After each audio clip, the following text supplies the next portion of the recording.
ময়মনসিংহ থেকে যোগ দিচ্ছেন বন্যা পরিস্থিতি জানাতে সহকর্মী সুলতান মাহমুদ কনিক।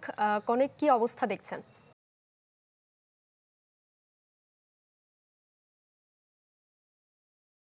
সাদিয়া, আমি বর্তমানে আছি হালুয়াঘাট উপজেলা স্বাস্থ্য কমপ্লেক্স যেটি আছে সেটি একটি চিত্র দেখানোর জন্য। আসলে মূলত পানির অবস্থা কতটুকু ভয়াবহ হলে শহরের উপজেলা স্বাস্থ্য কমপ্লেক্স সেটির সামনের এই অবস্থা হতে পারে, এবং মানুষজন প্রচুর ভোগান্তি নিয়ে দুর্ভোগের মধ্যেই কিন্তু আসলে যারা চিকিৎসা সংক্রান্ত কাজে আসছেন তারা কিন্তু এই স্বাস্থ্য কমপ্লেক্সে আসছেন এবং তারা তাদের চিকিৎসা সেবাটি নেওয়ার জন্য এখানে আসছেন। আমরা বেশ কিছু গ্রামাঞ্চলে গিয়েছি এবং সেখানকার চিত্র সকাল থেকে আমরা দেখানোর চেষ্টা করেছি। একটি বিষয় যে এই হালুয়াঘাট এবং ধোবাউড়া সীমান্তের মানুষজন গত 40 থেকে 50 বছরের মধ্যে এত পরিমাণ পাহাড়ি ঢল এবং ভারী বর্ষণের যেভাবে প্লাবিত হয়েছে, যে কারণে এই অঞ্চলের আশপাশে কিন্তু যে পর্যাপ্ত যে নৌকার ব্যবস্থা সেটি কিন্তু আসলে নেই। এমনি প্রতি বছরই কিছু না কিছু পাহাড়ি ঢল হয়ে থাকে, কিন্তু এত পরিমাণ পানি এই প্রথম তারা দেখেছেন বিগত 40 বছরের মধ্যে। ত্রাণ কার্যক্রম প্রশাসনের পক্ষ থেকে কিছু জায়গায় দেওয়ার চেষ্টা করা হচ্ছে। আর সার্বিক পরিস্থিতি যদি আপনাকে বলি যে অনেক জায়গায় বিদ্যুৎ নেই এবং উপজেলা সদরের সাথে ইউনিয়নের এবং গ্রামের যে যোগাযোগ সেই যোগাযোগ সম্পূর্ণ বিচ্ছিন্ন হয়ে পড়েছেন।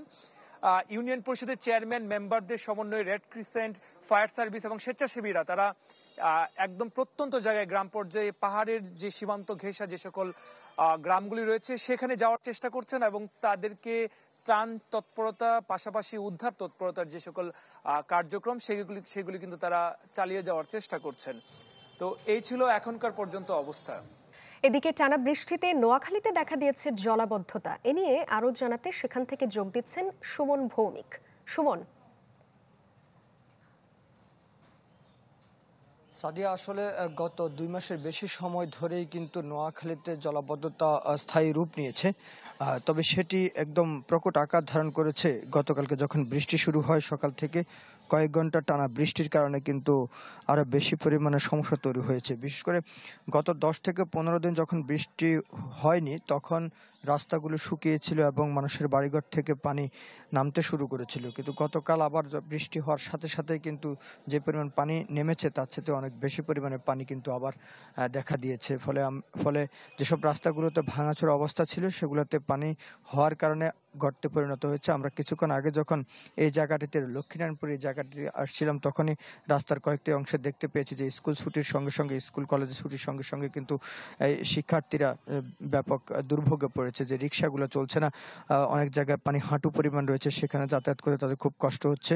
আমরা দেখতে পেয়েছি রাস্তাগুলো ভেঙে চুরে থাকার কারণে কিন্তু অনেকগুলো রিক্সা কিন্তু সেখানে বিকল অবস্থায় পড়ে রয়েছে, এরকমটা আমরা দেখতে পেয়েছিলাম।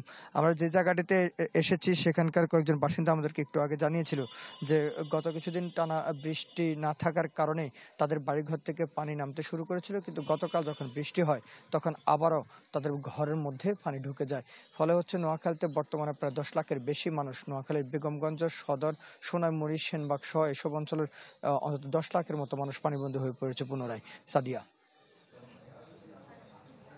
সুমন, ধন্যবাদ আপনাকে। নোয়াখালী থেকে যোগ দিয়েছিলেন সহকর্মী সুমন ভৌমিক।